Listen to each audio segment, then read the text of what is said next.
ইচ্ছাকৃতভাবে দেশে কেওয়াটিক পরিস্থিতি সৃষ্টি করার জন্য মুক্তাঙ্গন থেকে সমাবেশ নিয়ে গেছে বঙ্গবন্ধু এভিনিউতে।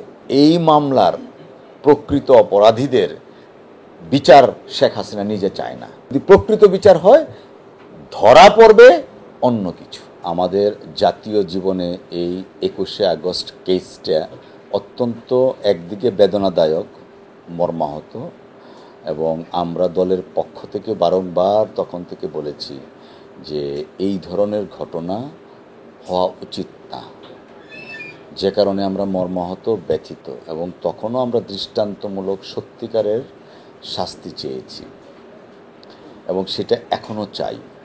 কিন্তু কোশ্চেন হচ্ছে, শেখ হাসিনা ওয়াজেদ, যিনি এই মামলার ভিকটিম, পলাতক প্রধানমন্ত্রী, উনি এই মামলায় প্রকৃত ঘটনাটা উদ্ঘাটিত হোক কিনা বা উনি প্রকৃত অপরাধীদের শাস্তি চান কিনা সেটা নিয়ে আমাদের সন্দেহ। কেন?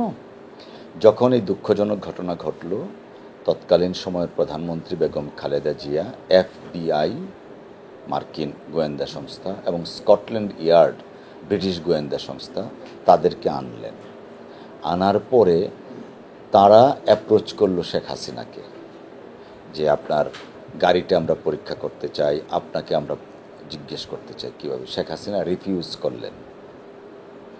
পরবর্তীতে শেখ হাসিনা যখন 1/11-এর সময় কারাগারে, তখন তদন্তকারী কর্মকর্তা ওনার সাক্ষ্য নিলেন 161।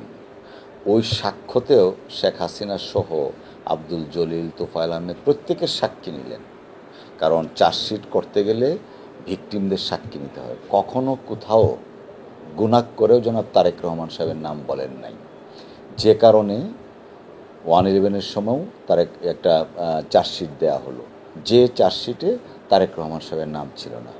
সারা দেশবাসী জানে যে গত 1/11-এর সরকারটা ছিল বিএনপির জন্য সবচেয়ে বৈরী সরকার, পার্টিকুলারলি জনাব তারেক রহমান সাহেবের জন্য। সেই 1/11-এর সময় জনাব তারেক রহমান সাহেবকে ফিজিক্যালি টর্চার পর্যন্ত করেছে। সেই সরকারের সময় প্রদত্ত চার্জশিটেও তারেক রহমান সাহেবের নাম ছিল না। শেখ হাসিনাও কোনোদিন বলে নাই। 2008-এর নির্বাচনের পরে শেখ হাসিনা ক্ষমতায় আসার পরে সংসদে দাঁড়িয়ে সর্বপ্রথম বললেন যে 21শে আগস্ট গ্রেনেড হত্যা মামলা বেগম খালেদা জিয়া এবং জনাব তারেক রহমান সাহেব জড়িত, তার ভাষায়। তখনই মামলার মোড়টা অন্যদিকে ঘুরে গেল। কিভাবে ঘুরে গেল? আব্দুল কাহার আকান্ত নামে একজন, যে রিটায়ার্ড একজন পুলিশ অফিসার, তাকে নিয়ে আসলো এই মামলার পুনঃতদন্ত করার জন্য একটা দরখাস্ত দিল, এবং জজ সাহেবও পুনঃতদন্তের জন্য দরখাস্তের আদেশ মঞ্জুর করে দিয়ে নতুন করে তদন্তের নামে একটা চার্জশিট দিল। কার ভিত্তিতে? মুফতি আব্দুল হান্নান, যিনি 417 দিন টানা রিমান্ডে, তার মুখ থেকে একটা স্বীকারোক্তিমূলক জবানবন্দি দিল।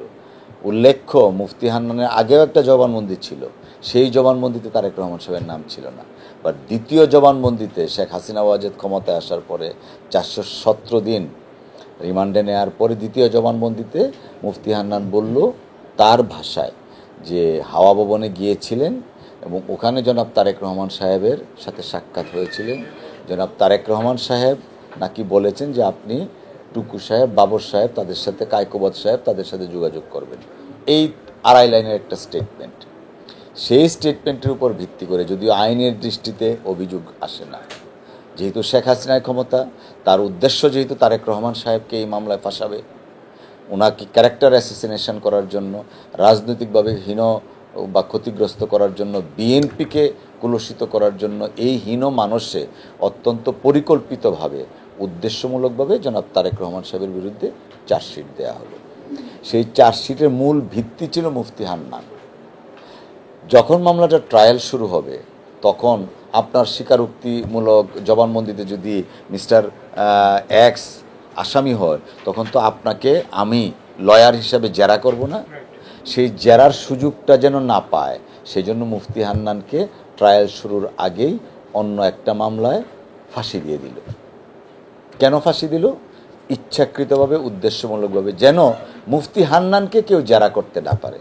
এবং আরেকটা কথা, মুফতি হান্নান 417 দিন রিমান্ডে থাকার পরে যে জবানবন্দি দিয়েছিল, জেলখানায় গিয়ে সাথে সাথে জেলখানার মাধ্যমে একটা অ্যাপ্লিকেশন করলো যে এই জবানবন্দি আমাকে আমার ইচ্ছার বিরুদ্ধে দেওয়া হয়েছে, আমি এটাকে উইথড্র করতে চাই। সেই রেকর্ডটাও আছে।